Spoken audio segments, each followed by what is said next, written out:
Welcome back to Trivox Language Hub, the podcast for English learners who want to dive deeper into language and culture. I'm your host, Chad. And I'm Emily. It's great to be with you all today. Please don't forget to click on the like button, subscribe, and turn the notifications on. Chad, we have a really exciting topic lined up, don't we? We certainly do. We're talking about one of the most famous cities in the entire world, New York City. That's right. But we're not just talking about the city itself. We are focusing on its very famous nickname. I'm sure all of our listeners have heard it. Of course, we are talking about the Big Apple. Exactly. So our big question for today is, why is New York City called the Big Apple? It's a great question for English learners because it's connected to history, culture, and language. It really is. Let's start with the origin. The story is quite interesting. Many people think it has something to do with apples growing there, but that's not it. No, not at all. The nickname became popular in the 1920s, and it came from the world of horse racing. Horse racing? Really? Yes, a sports writer named John J. Fitzgerald used to write about horse racing.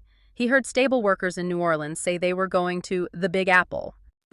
For them, the Big Apple meant the big, important horse racing tracks in New York City. It was the place to be, where the biggest prizes were. Oh, that makes sense. So it was like saying the big league or the main event, the most important place. You got it. Fitzgerald liked the phrase so much he started using it in his newspaper articles. After that, jazz musicians in the 1930s and 40s also used it to mean that New York was the best place in the world to perform. Right, so it grew from being about racing to being about music and success in general. Exactly. And then in the 1970s, there was a big campaign to promote tourism in New York, and they used the Big Apple slogan with bright red apples. That's when the nickname became famous all over the world. What a fantastic story! So the Big Apple means a place of opportunity and importance. It does. Now let's talk about some other vocabulary connected to living in or visiting the Big Apple. Navigating a huge city like New York might seem difficult. Definitely. But Manhattan, the main island of New York, has something that makes it much easier: the grid system. The grid system. Can you explain what that is for our listeners, Chad? A grid is a pattern of straight lines that cross each other. In Manhattan, most streets run east-west and avenues run north-south. The streets are numbered, like 42nd Street, and so are many of the avenues, like 5th Avenue. Right, so it's like a big piece of graph paper. It makes finding addresses so much simpler than in cities with winding, confusing streets. Exactly. The grid system is your best friend when exploring Manhattan, but you can't walk everywhere. For long distances, you need to use the subway. That's the one. The New York City subway is one of the oldest and largest public transportation systems in the world. It's a network of underground electric trains. It runs 24 hours a day, 7 days a week. It's how most New Yorkers get around the city quickly and cheaply. Learning to use the subway is a key part of the New York experience. Okay, so we know how to get around. What about daily life? There's a special kind of store you see on almost every corner in New York. Emily, what is it? That would be the Bodega, Bodega. A bodega is a small corner store. It's not a big supermarket. That's right. You can buy things like coffee, sandwiches, snacks, milk, newspapers, all the little things you need every day. They are a very important part of neighborhood life. And often the person who owns the bodega knows everyone in the neighborhood. They are community hubs. It's a Spanish word, which shows the influence of Hispanic culture in the city.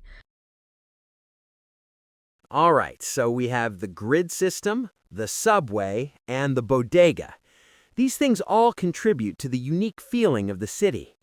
There's a great phrase to describe the energy of New York. Oh yes, the hustle and bustle. Let's break that down. Hustle and bustle is an idiom. It means a large amount of activity and noise. Lots of people moving around quickly, lots of sounds, lots of energy. It perfectly describes places like Times Square or a busy subway station during rush hour. The hustle and bustle is the feeling that the city never stops. Some people love it and some people find it overwhelming. I can imagine. That speed and energy leads us to our final phrase for today, which is a really fun one. It is in a New York minute. So what does in a New York minute mean? A minute is a minute everywhere, right? Haha, you would think so, but in a New York minute means something happens extremely fast, instantly. The idea is that everything moves so quickly in New York that a minute there is much shorter and more intense than a minute anywhere else. That's a great idiom. So if your friend says, "I'll be there in a New York minute," it means they will be there very, very quickly. Precisely, it captures the speed and urgency of the city. You know, all this talk about the hustle and bustle and the New York minute really paints a picture of Manhattan, but that's just one part of a much larger city. That's a fantastic point. Most tourists only see Manhattan, but New York City is actually made up of 5 distinct boroughs. A borough is like a large district or county. Can you name them for us? Or Of course, besides Manhattan, you have Brooklyn, the Bronx, Queens, and Staten Island. Each one is like its own city with a unique culture and identity.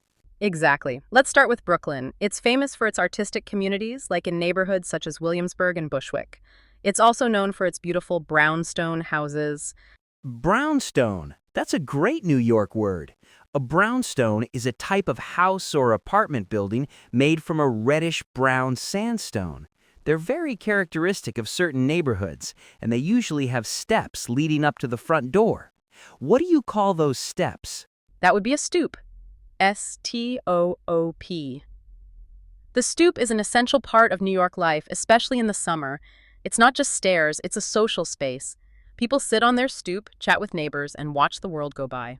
Exactly. Stoop life is a real cultural phenomenon. So after Brooklyn, what about the other boroughs? Well, there's Queens, which is one of the most ethnically diverse places on Earth. You can hear hundreds of languages spoken there and find food from every corner of the globe. Then you have the Bronx, which is famous as the birthplace of hip-hop music and culture.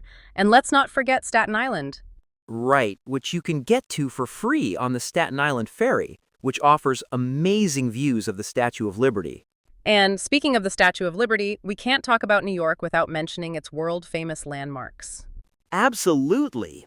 The Statue of Liberty is perhaps the most iconic.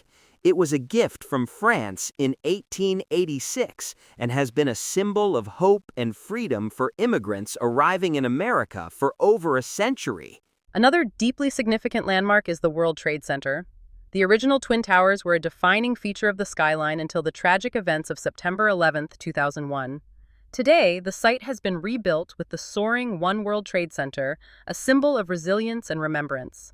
And of course, there's the Empire State Building. For many years, it was the tallest building in the world, and it's still one of the most famous skyscrapers ever built. The view from the top is simply breathtaking. Wow, what a journey through New York City vocabulary!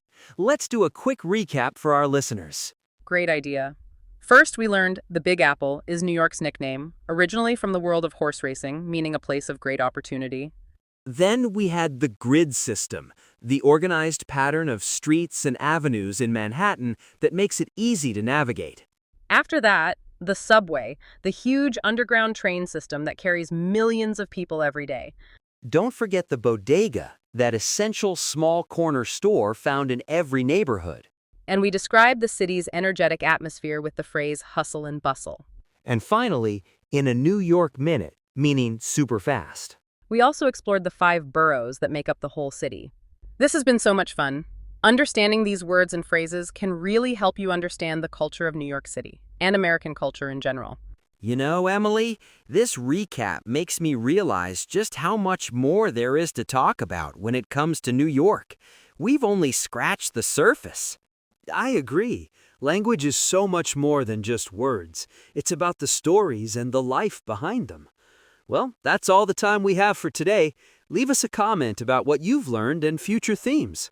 I completely agree. For instance, we've been talking about Manhattan, but New York City is so much bigger than that. We haven't even mentioned the boroughs.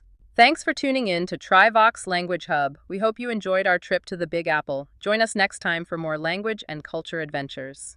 Until then, keep learning and stay curious. Goodbye, everyone.